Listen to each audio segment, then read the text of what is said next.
Hello and welcome. This is now question 2 for AQA AS Physics June 2013 paper. So we're given this Feynman diagram. This, by the way, is U, which is the up quark.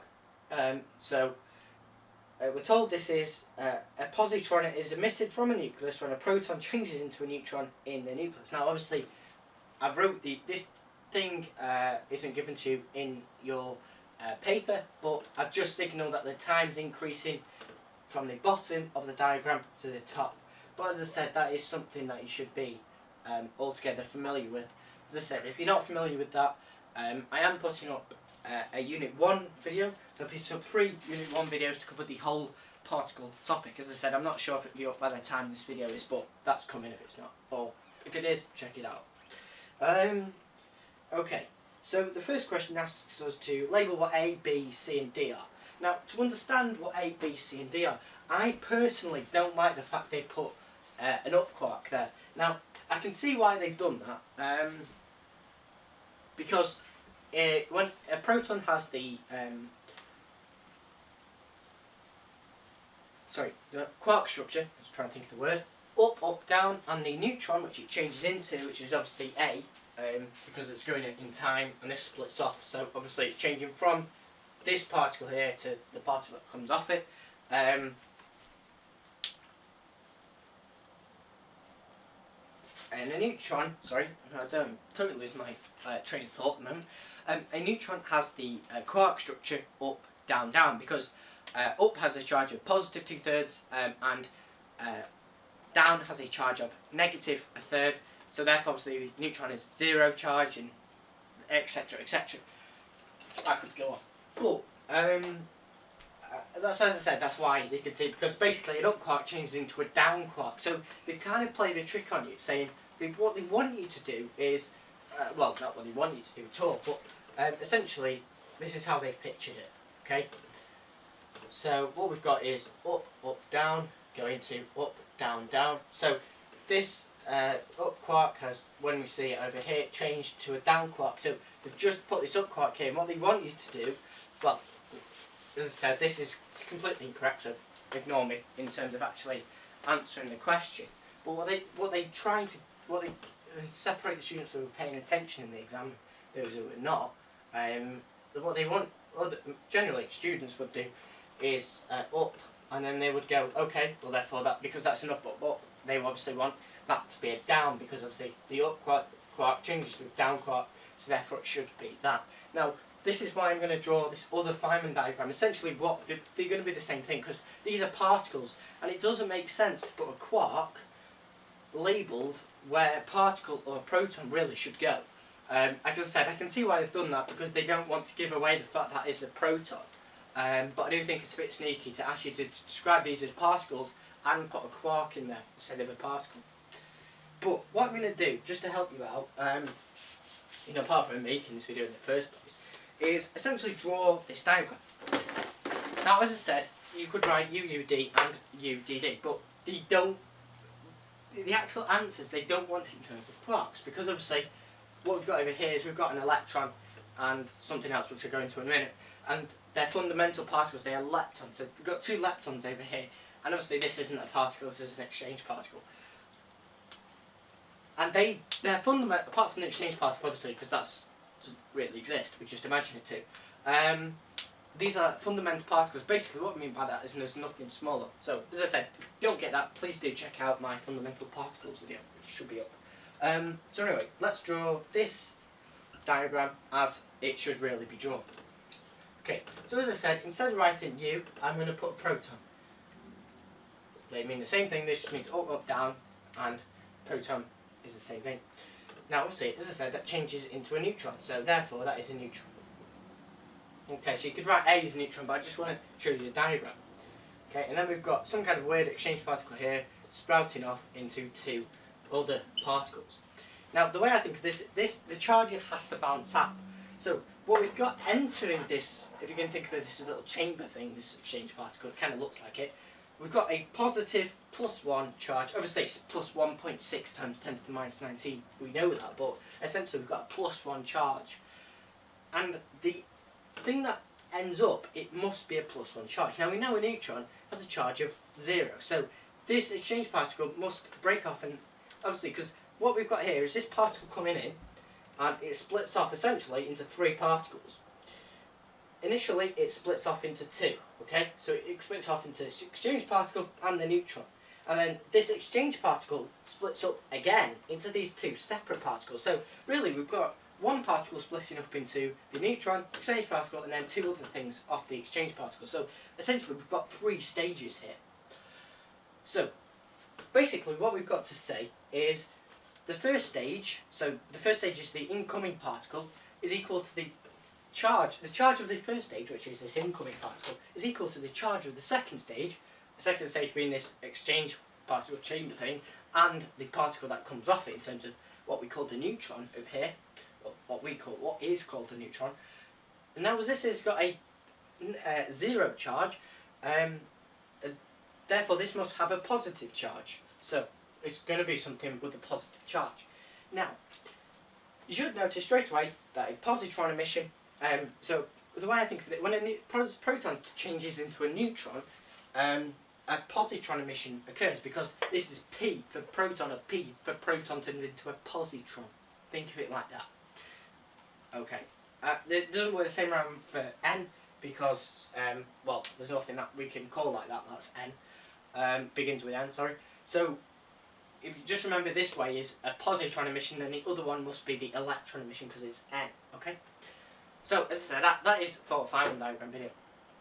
Getting ahead of myself. So anyway, go back to this. So it must be a positive charge, and we said it's a positron is emitted.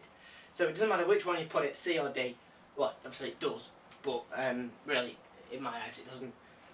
So obviously this has to be a lepton number of, well actually no, it doesn't. So not a lepton. What am I going about? The exchange particle. So I really do want to get into all these different exchange particles, but I'm trying to hold myself back for another video. Because I don't want to give too much away. Basically, these are hadrons. Are hadrons, specifically baryons. Now, don't worry about that. But the exchange particle between baryons is what we call a gauge boson. A gauge boson comes in the form W+, W-, or Z0. They are all what we call gauge bosons. Basically, it's just a particle that acts between them, sort of thing. So the only one that fits that one is a W+, and we've already got the plus, so we just write W there. Okay, so this satisfies because we've got positive charge coming in and overall positive charge leaving. Now, the way I think, obviously we know this is a positron emission, so this is obviously going to be E+ somewhere. As I said, generally they write that on the top one, so where C is, that becomes E+ or positron. Now, the way I think of this is, okay, we've got a +1 charge coming in here, so we've said that balances out because we've got a 0 charge there and a positive charge there. Therefore, obviously, this positive charge must relate to the particle over here, so therefore that must have a positive charge, because obviously this is going to end up being a particle and a neutrino. Okay, so the particle and the neutrino. Now the particle obviously is the only one that has a charge, so therefore the charge of the particle must be the charge of the gauge boson, which is plus, so therefore it must be a plus charge. So we said it's a positron, but assuming we didn't know that, therefore must have a positive charged particle. And obviously that's a positron, because it just is, okay? That's what happens. And as I said, I'll go into the details of that in another video. But we've got an electronic lepton number, or a lepton number of, because an lepton number is any lepton, so E negative, so that is generally what an electron is. That is a +1 charge, a +1, no, ignore me, a +1 lepton number, because it is a lepton, nothing's changed, it's just a lepton. But because this is E positive, which is actually the opposite of what a lepton should be, has a lepton number of -1. So therefore, this other particle must have a neutral charge, but also must be a lepton. And must be a lepton to make the lepton number on this side 0 and the number of lepton on this side also 0. You can imagine it like that. So the only thing that fits the bill is a is a electron neutrino, not an anti-electron neutrino, because obviously that would make sense. Now, you could, as I really shut myself up, that's what we are asked to draw. Okay, so try to explain that. If you didn't get how we've come across that, please do check out my particle video on Feynman diagrams, because I do a rather good job in that video of explaining it. But as I said, hopefully you understand that. Alright, okay, so that is part A. Now obviously you can work out corresponding with this, therefore the neutron is A, the gauge boson, W plus, is B, C is the electron, the positron, sorry, the anti-electron, positron, and D is the electron neutrino. Now personally, in my view, doesn't matter which way around you put C and D, but really they want it in a form where C is E plus and D is the electron neutrino. Now E plus obviously being a positron, just trying to keep it simple. Sorry, I'll way too into this in a minute, just then.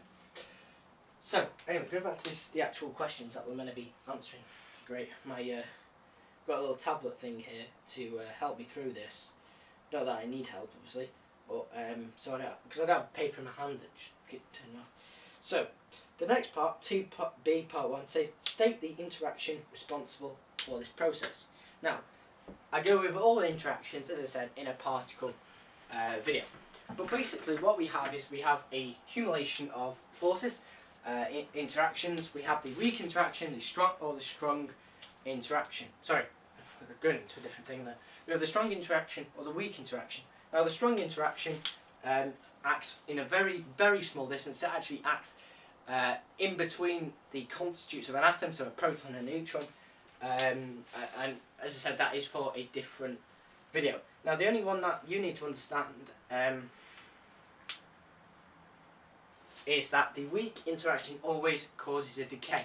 So whenever any question in any AS physics thing says what interaction is responsible for this decay, the answer is always going to be weak. Now, as I said, that reason for that is in a particle video that I do. I think I'm going to do that in classification of particles video, but I'm not sure. So anyway, basically it's a weak interaction, because a weak interaction doesn't have much effect, and you just think of it. I'll give you a brief overview. Oh great, my foot's locked up. I'll just give you a brief. God, that hurts. I don't know how I've managed to injure myself doing a revision video. But anyway, I'm going to keep this in there because, you know, the pain I get. Anyway, so what interaction is responsible for this decay? Well, it's always going to be weak, because weak doesn't. If you think of weak, generally think of weak something that doesn't have a great grip on something. Now, for it to have a great grip on, not have a great grip on something, which I'm trying to dumb it down here for myself. If it doesn't have a great grip, it can easily let it slip. Now, this is totally getting weird. But basically, what I'm trying to say is, you can imagine these particles, these protons, as having a great grip on all of their parts of the atom. So the bits inside the proton, the quarks, to say, it's essentially what happens here.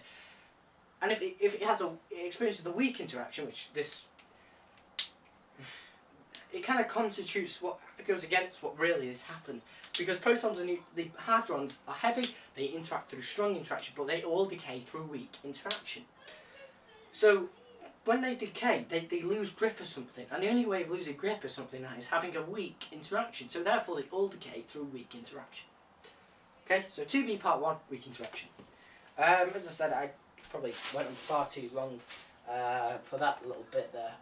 Partly because I injured myself, but I should survive the next few little bits of this question before I'm just going to lay down and die. State which letter in figure 1 represents an exchange particle for 2B part 2. Now, kind of say that straight away. That's W plus. They're only worth 1 mark, so I'm just going to whiz through. 2B part 3. State one difference between an exchange particle and a photon. Well, obviously, the first thing that I would always say is,